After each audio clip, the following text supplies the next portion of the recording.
Today I'd like to continue our journey through the book of Judges as we look at the second part here of chapter 1, where the Israelites are trying to fight these various Canaanite tribes to really kind of get some control over the land. The picture that we sometimes get is Joshua is leading all of the people into the promised land, and all works out well. They have these battles, they take it all over. It is now their land. Historical reality, very different. The fight, the battles are ongoing. Hebron, at this point in chapter 1, was given to Caleb, who drove out the three sons of Anak. And then the Jebusites remained in Jerusalem alongside the Benjaminites. So Jerusalem is a mixed picture. And you have the Benjaminites there from the tribe of Benjamin. Later on, the tribe of Judah is going to take over Jerusalem under David.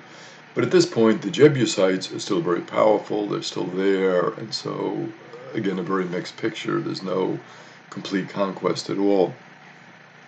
The house of Joseph then decides to march against Bethel, which was one of the sacred areas for the Jewish people. They saw a man coming out of the city, and they said that they would spare him if he showed them a way into the city. So again, a very good technique. The man's coming out, and you see all of these people, and I'm sure he's like, oh my goodness, what's going to happen to me now? And so they say, well, no problem, we will spare you. Just show us kind of a good way to get into the city. So he would know, since he was familiar with the city of Bethel, he would know different ways to go in that wouldn't be that guarded, that would be easy for them to take over the city. So he did that, and he was spared. Not only was he spared, very interestingly, but his whole clan was spared. So many times we see this in terms of the conquest, that there was a sense that we will spare you if you give us information, but also your whole clan. So that would be a little bit of a more incentive, of course, because if there was a battle and all of these people are killed, you'd want to protect your family as much as possible. This man then went into the land of the Hittites, and he built a city called Luz. So when he was spared, he himself then with his clan went and they built another city, and the city was called Luz.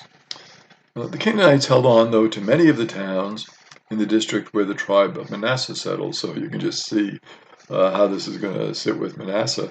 They get a land and they're settled, but wait a minute, the Canaanites over here, so they're all around, and there's naturally going to be tension about who's going to develop what land.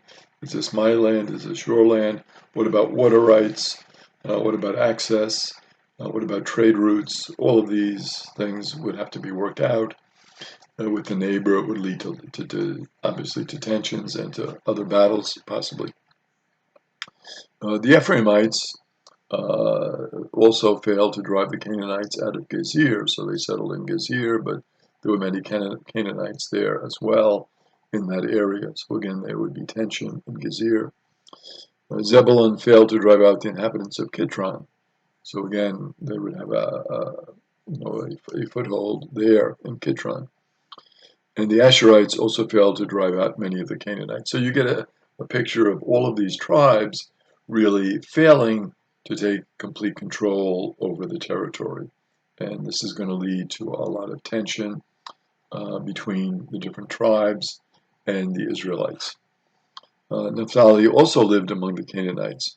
Eventually, the Canaanites became forced laborers for the Israelites. So the idea was that eventually, when the Israelites became more powerful, they could take the Canaanites and make them laborers.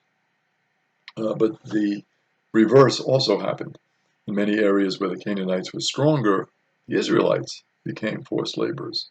So there was this tension back and forth in terms of who was going to control what areas. The Amorites also held many towns. Not only the Canaanites you had to deal with, but the Amorites. And there were Canaanites who lived mostly in the mountains. And we can read this also as the Edomites. So these different tribes, The Canaanites kind of refers to everyone who was living alongside Israel in the land, but of course they're divided up into their own tribes. Just like, of course, we have the 12 tribes of Israel, we have various tribes of Canaanites who are going to be interacting with the Israelites, sometimes in a very fruitful way, sometimes with a lot of tension, as we will see in the book of Judges. Now in chapter 2, God tells the people through an angel that they should remain faithful to the covenant. And this is always going to be the tension that we're going to see underlying the book of Judges. Are you faithful to the covenant, or do you stray from the covenant?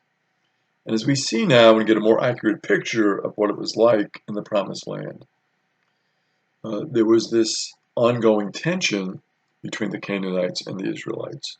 And so there would be this temptation of many of the Israelites to kind of forsake the covenant. Maybe it's a little bit too strict. Maybe we don't have to follow that law. Maybe we can worship this God. If we worship this God, it's not a big deal. We'll still be faithful to our God, but we'll also worship some of these other gods and goddesses. That's going to be the ongoing tension. And what the angel of the Lord is saying here is, well, God has made a covenant with you. You have to be faithful to that covenant. If you're not faithful to that covenant, things are not going to go well for you. But there's always that temptation to say, oh yeah, things aren't going to go well for me, but maybe they will, you know. It's very appetizing to follow some of these other practices.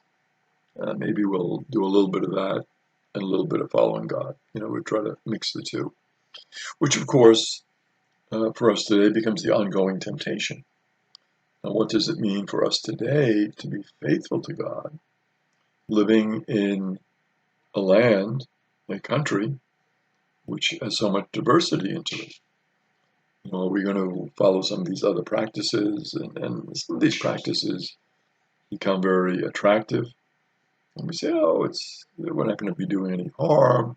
We'll still follow our religion. Yeah, but this other practice looks pretty good. Maybe I'll follow that. And again, it can lead to confusion.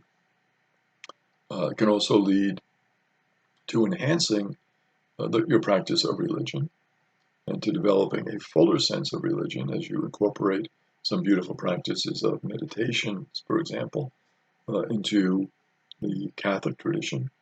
It can also lead, again, away from God. So, again, one has to balance it out.